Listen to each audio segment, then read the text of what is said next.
할렐루야. 오늘도 거룩한 주일 하나님 전에 나오신 여러분의 삶 가운데 임마누엘의 은총이 늘 함께 하시기를 주님의 이름으로 축복합니다. 우리 옆에 계신 분들과 함께 인사하겠습니다.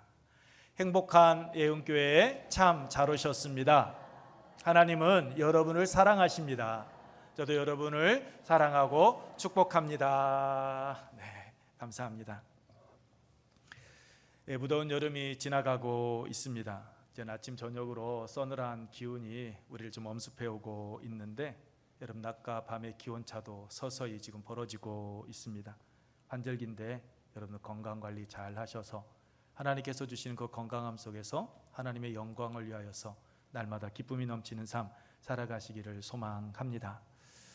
여러분 오늘 본문 말씀은 요셉에 관한 말씀입니다. 요셉은 여러분께서 잘 알고 계시는 것처럼 아버지 야곱의 사랑을 독차지하며 자랐던 아들입니다.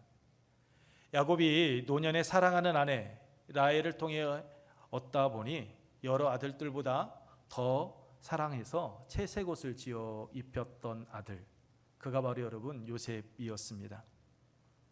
여러분 채색 옷은 히브리어 게토네트 파심이라는 단어를 쓰고 있습니다. 게토네트 파심. 이 게토네트라는 단어는 덮는다라는 뜻으로 겉에 입는 옷을 의미합니다. 그리고 파심은 손바닥과 발바닥을 의미합니다. 그러니까 문자 그대로 해석한다면 손바닥과 발바닥 겉옷, 이것이 바로 여러분 채색옷입니다.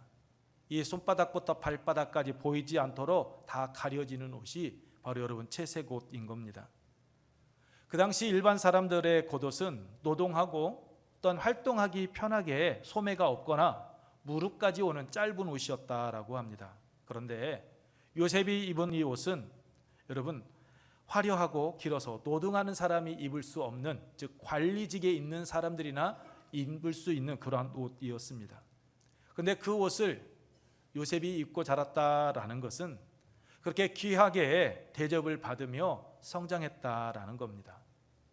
그런데 여러분 그런 요셉이 1절에 이끌려 예굽에 내려가매라고 말씀하고 있듯이 예굽에 이끌려가서 바로왕 시나에 여러분 친위대장 보디발의 노예로 팔리고 만 겁니다.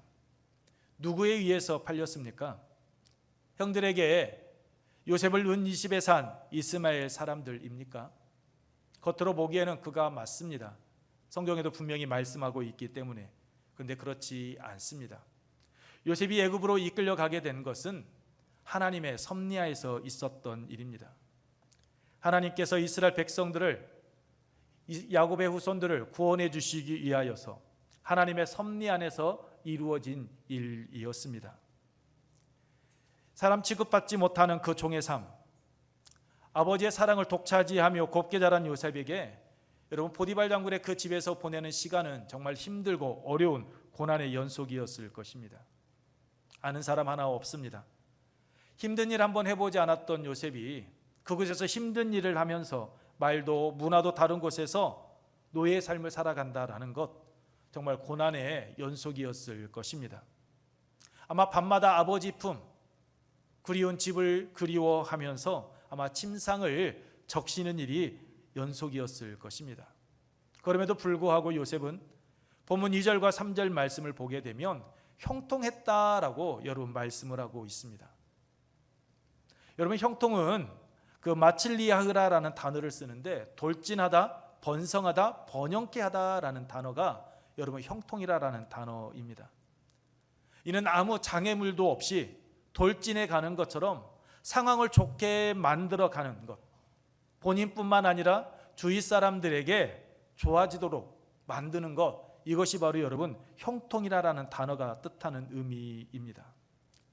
즉 요셉은 자기 자신뿐만 아니라 자기 주위에 있는 사람들까지도 이롭게 하는 삶, 복되게 하는 삶을 살아갔다라는 것입니다.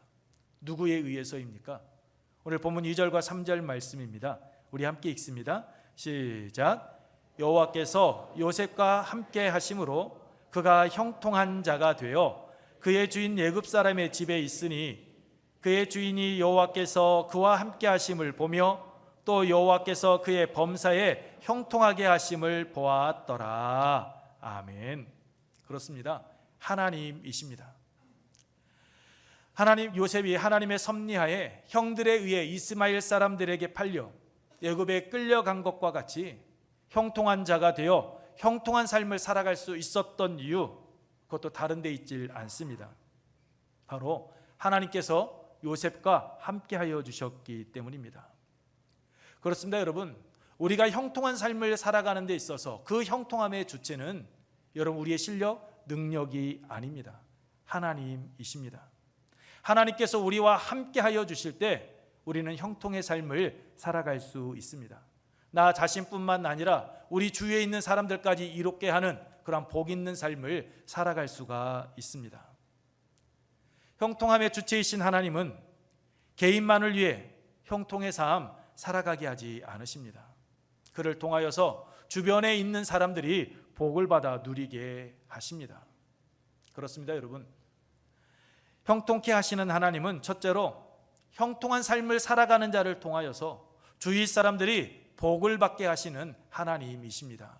우리 함께 읽겠습니다. 시작. 형통한 삶을 살아가는 자를 통하여 주위 사람들이 복을 받게 하시는 하나님이십니다.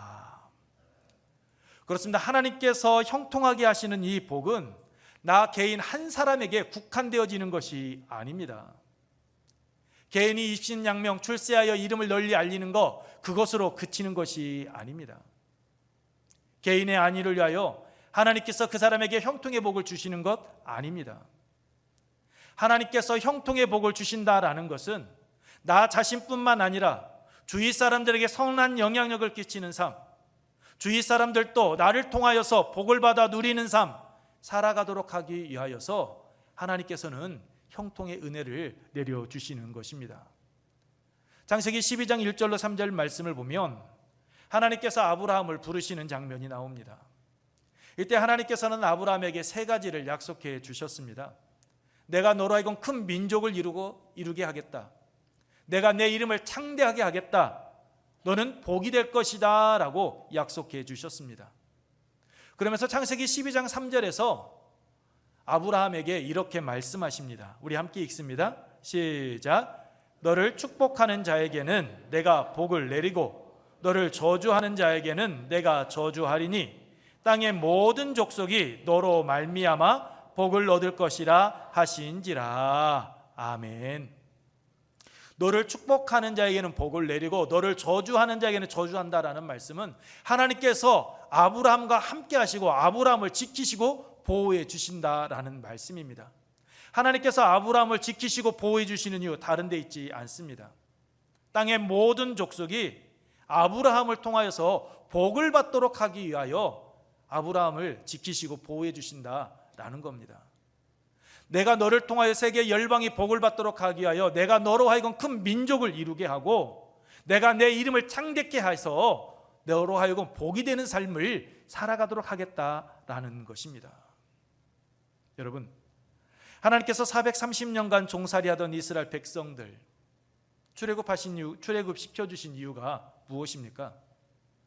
하나님께서 아브라함과 이삭과 야곱과 맺었던 그 약속을 잊지 않고 기억하사 그들을 약속의 땅에 들어가기 위하여 그들의 그 간절한 부르짖음을 듣고 응답하시기도 하셨지만 하나님께서 이스라엘 백성들 출애굽시키시고 그들을 가나안 땅으로 인도해 가신 데는 또 다른 이유가 있었습니다. 그것은 이스라엘 민족을 통하여서 하나님께서 그들을 제사장 나라가 되게 하심으로 세계 열방이 복을 받도록 하기 위함이셨습니다. 출애굽기 19장 6절 말씀입니다. 내가 너희에 대하여 제사장 나라가 되며 거룩한 백성이 되리라. 그렇습니다. 이스라엘 백성들을 통하여서 세계 열방이 복을 받도록 하기 위해서 하나님께서는 이스라엘 백성들을 출애굽시켜 주신 것입니다. 하나님께서 아브라함을 택하신 그와 맺은 언약을 잊지 않으시고 때가 되자 그들을 약속의 땅 가나안으로 인도해 가신 것입니다. 그들만 잘 먹고 잘 살도록 하기 위해서가 아닙니다. 그들만 호의호식하는 삶을 살아가도록 하기 위함이 아니었습니다. 그들을 통하여서 그들 곁에 있던 세계 열방이 복을 받아 누리는 삶을 살아가도록 하기 위하여서 하나님은 아브라함을 선택하셨던 것이고 이스라엘 백성들을 애굽에서 출애굽시켜 주셨던 겁니다. 여러분, 오늘 말씀에 나오는 요셉도 보십시오. 하나님께서는 먼저 요셉이 몸담고 있던 친위대장 그 보디발의 집에 복을 내려주셨습니다. 5절 말씀입니다. 우리 함께 읽습니다. 시작. 그가 요셉에게 자기의 집과 그의 모든 소유물을 주관하게 한 때부터 여호와께서 요셉을 위하여 그 애굽 사람의 집에 복을 내리심으로 여호와의 복이 그의 집과 밭에 있는 모든 소유에 미친지라. 아멘. 하나님께서 요셉과 함께 하시고 하나님께서 요셉에게 형통한 자가 되게 해 주셨는데 요셉 한 사람으로 그치지 않았다라고요. 그 요셉을 시작으로 이젠 보디발의 집이 여러분 복을 받아 누리는 것을 보게 됩니다. 이뿐만이 아닙니다. 창세기 41장 54절 이하의 말씀과 같이 바로가 꾸었던 국꿈이 이제 현실로 나타날 때, 여러분 7배 흉년이 시작되어졌을 때 그 굶주림에 시달리던 애굽 백성들, 또한 주변 열국에 있던 백성들이 여러분 그 흉년을 이겨낼 수 있도록 하나님께서는 역사에 나아가셨습니다. 그리고 하나님의 언약 백성으로 야곱의 후손들, 그러니까 요셉을 팔아넘긴 그의 형들과 그의 자녀들까지도 요셉의 울타리 안에서 복을 받아 누리는 삶을 살아가게 하시는 분, 그분이 바로 하나님이십니다. 이처럼 형통하다라는 것은 나 혼자 잘 되어지는 것이 결코 아닙니다. 형통한다라는 것은 나를 통하여서 주변에 있는 사람들이 복을 받는 것이고, 나를 통하여서 주변에 있는 사람들이 이로운 삶을 살아가게 만드는 것, 그것이 바로 여러분 형통한 삶입니다. 그런데 우리는 하나님께 형통한 복을 구하면서도 나 자신을 통하여서 주위에 있는 사람들이 복을 받기를 원하느냐, 그 부분까지는 우리가 생각하지 않고 나아갈 때가 너무나도 많습니다. 그냥 나 한 사람의 여러분 영광된 자리, 오르면 되는 것으로 우리는 착각하며 나아가는데, 그것은 여러분 결코 형통한 자의 삶을 살아가는 모습이 아닙니다. 여러분, 혹 나 자신의 안위만을 위한 삶 살아가고 있습니까? 아니면 내 주위에 있는 사람들까지도 이롭게 하는 삶을 살아가기 위하여서 하나님 앞에 나아오고 하나님께서 우리에게 베풀어 주신 그 은혜와 그 사랑, 이웃과 나누는 삶 살아가고 있습니까? 오늘 우리의 삶의 모습 속에서 나에게 아픔과 상처를 준 이들, 그들까지도 안고 품는 그런 믿음의 길을 걸어가고 있습니까?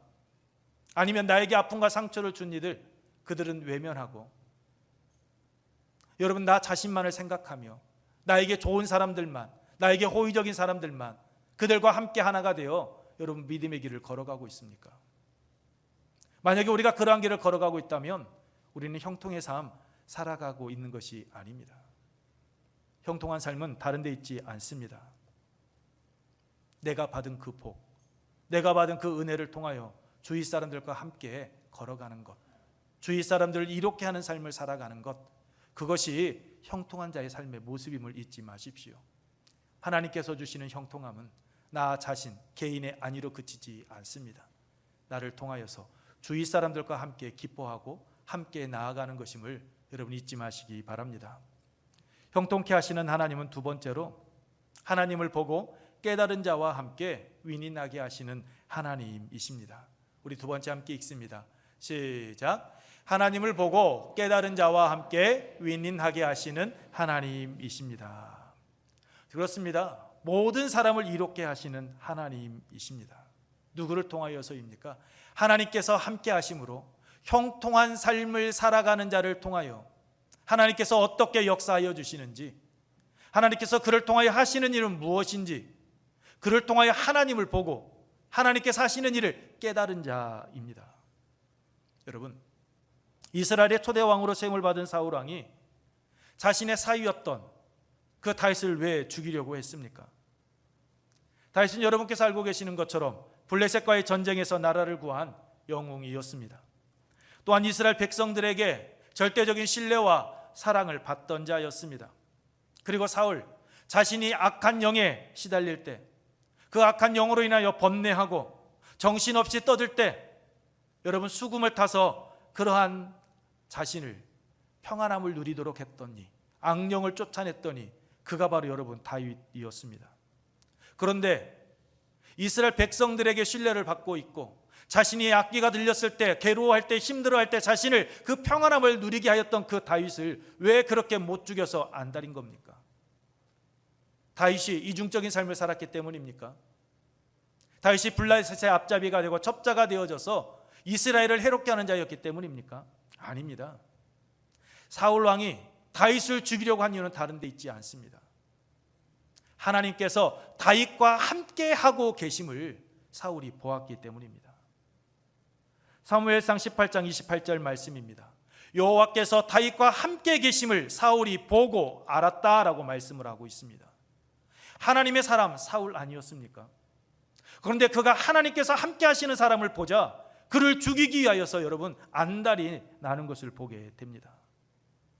하나님께서 함께 하심을 보고 하나님께서 행하시는 일을 그 다윗을 통하여서 직접 보았던 자였습니다.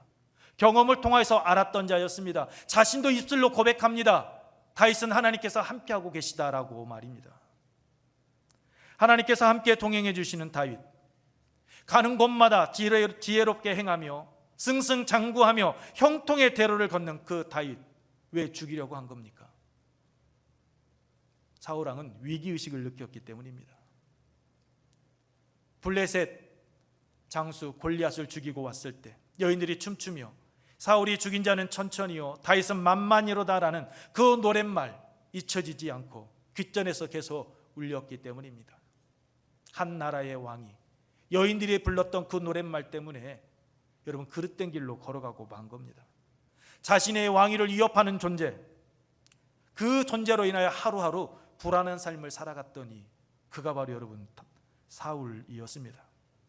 그래서 어떻게 해서든지 다윗을 제거하려고 온갖 방법을 다 동원하였던 겁니다.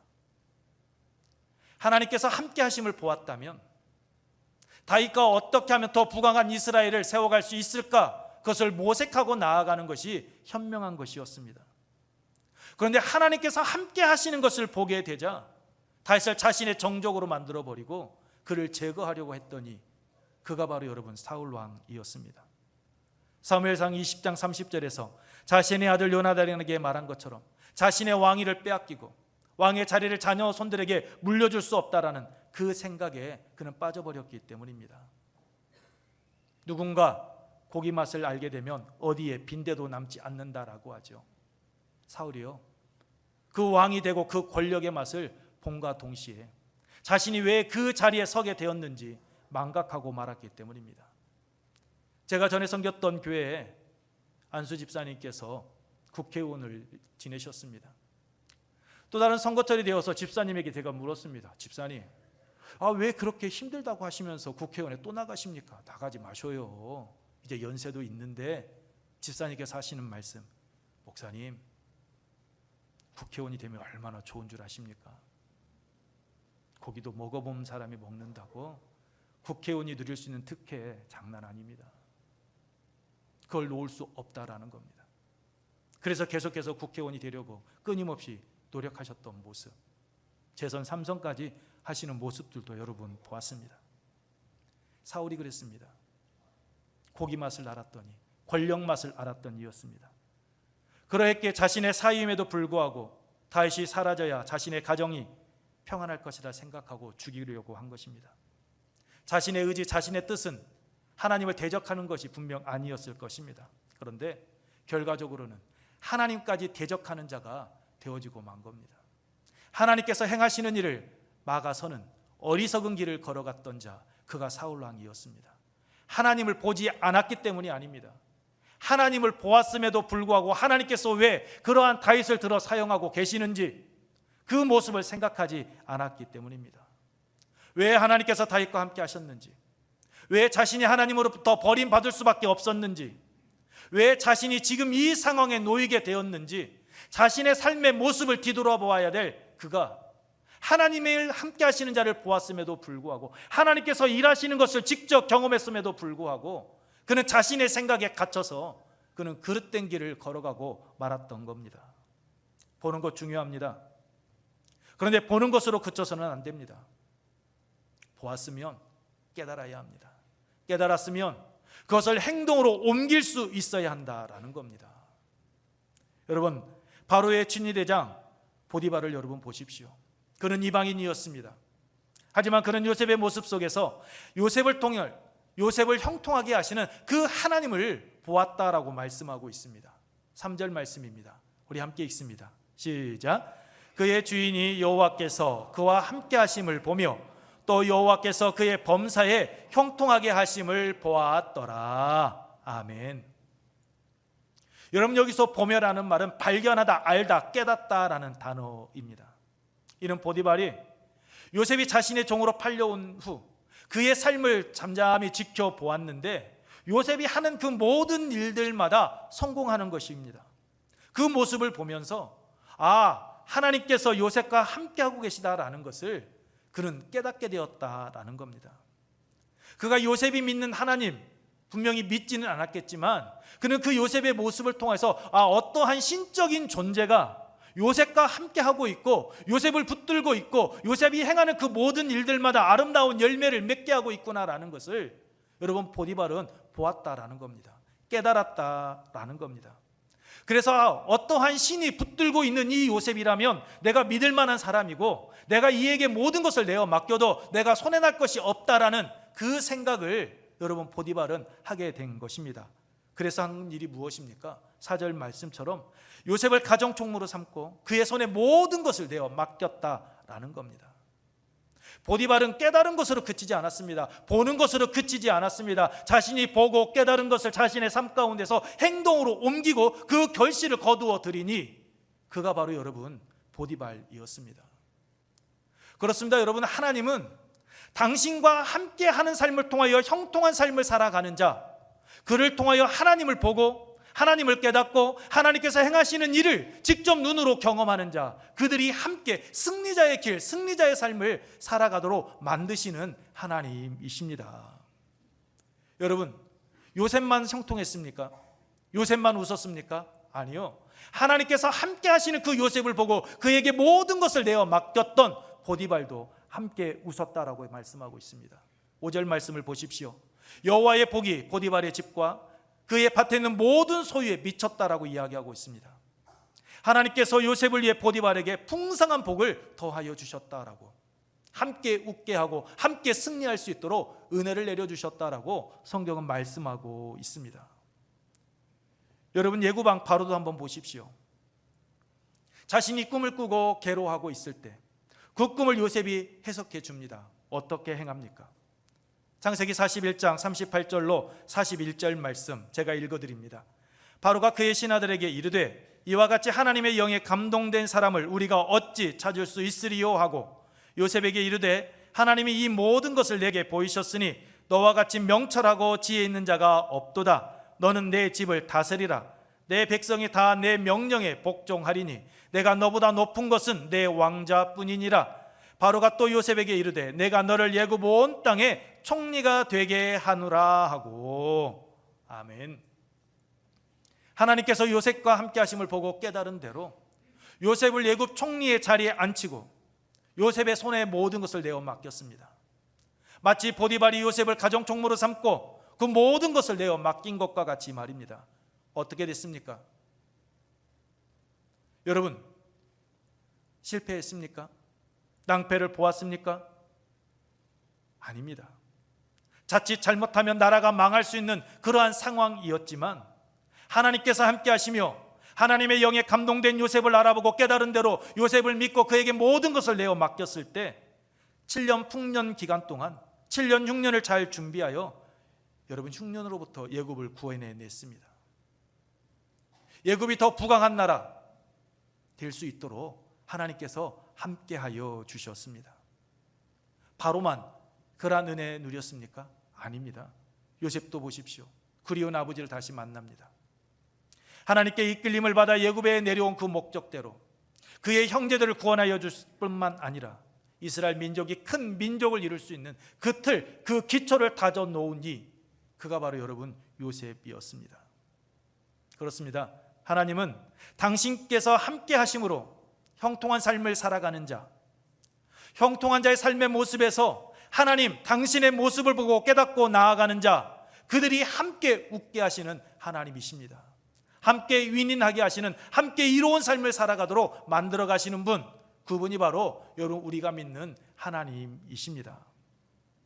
그러므로 여러분 우리에게 필요한 것은 하나님 나에게 형통한 삶 살아가게 하옵소서가 아니라 나로 하여금 하나님께서 함께하고 계심을 깨닫고 또한 나로 하여금 하나님께서 함께 하시는 사람을 바르게 분별하고 볼 수 있는 영안이 열리는 그러한 은혜를 주옵소서라고 우리는 기도하고 나아가야 하는 것입니다. 우리가 바로 바라볼 수 있을 때, 우리가 바르게 깨닫고 나아갈 수 있을 때 우리는 하나님의 사랑과 함께 할 수 있고 그와 함께 나아갈 수 있고 그 안에서 아름다운 열매를 맺을 수 있기 때문입니다. 무엇보다도 여러분, 우리가 보고 깨달은 대로 행동으로 옮길 수 있는 그러한 결단력 오늘 우리에게 허락하여 주옵소서라고 우리는 기도하며 나아가야 합니다. 저는 이 시간 하나님 전에 나오신 여러분께서 이 은혜의 복을 받아 누리시기를 축복합니다. 그래서 여러분의 삶의 자리에서 형통케 하시는 그 하나님의 은혜를 풍성하게 받아 누리는, 그래서 주위에 있는 사람들과 함께 윈윈하는 그런 믿음의 길을 걸어가는 우리 애흥교회 성도들이 되시기를 축복합니다. 말씀을 마치겠습니다. 우리는 형통한 삶을 소망합니다. 그러나 여러분 잊지 마십시오. 우리가 계획하고 소망하는 것들이 이루는 삶, 그것이 형통한 삶이 아니라는 것을, 우리만 잘 먹고 잘 되고 우리만 승승장구하는 것, 그건 여러분 결코 형통한 삶 아닙니다. 형통한 삶은 하나님께서 함께 해주시는 삶으로 삶 속에서 하나님께서 함께하고 계심을 보여주고 주위 사람들에게 선한 영향력을 끼치는 삶입니다. 주위 사람들이 나를 통하여서 복을 받게 하는 것, 그것이 바로 형통한 삶입니다. 주위 사람들과 함께 하나님의 은혜 안에서 위로운 삶, 서로 윈윈하는 삶을 살아가는 것, 그것이 형통한 삶입니다. 그것이 바로 형통함을 주시는 하나님의 은혜입니다. 하나님께서는 우리에게 약속해 주셨습니다. 내가 세상 끝날까지 너희와 항상 함께 있겠다라고 말입니다. 그러므로 여러분 이 약속의 말씀을 붙잡고 나와 함께 하시는 하나님을 의식하며 또한 여러분 곁에 계시는 그 성도들을 통해서 역사하시는 그 하나님을 보고 그 안에서 하나님의 뜻을 깨닫고 그 깨달은 대로 삶 속에서 실천하고 옮겨 나아감으로 여러분의 삶의 자리가 어제보다는 오늘이, 오늘보다는 내일이 더 복 있는 삶 살아가시기를 주님의 이름으로 축복합니다. 우리 함께 찬양하며 기도하도록 하겠습니다. 우리 하나님의 약속 찬양하게 될 것인데, 찬양하고 난 후 날마다의 삶 속에서 나와 함께 동행하고 계시는 하나님을 보여주고 주위 사람들이 복을 받게 하는 삶, 곁에 있는 이들에게 선한 영향력을 끼치며 하나님의 은혜 안에서 함께 이롭게 하는 윈윈하는 삶을 살아가게 하옵소서라고 우리 함께 찬양 후에 통성으로 기도하겠습니다.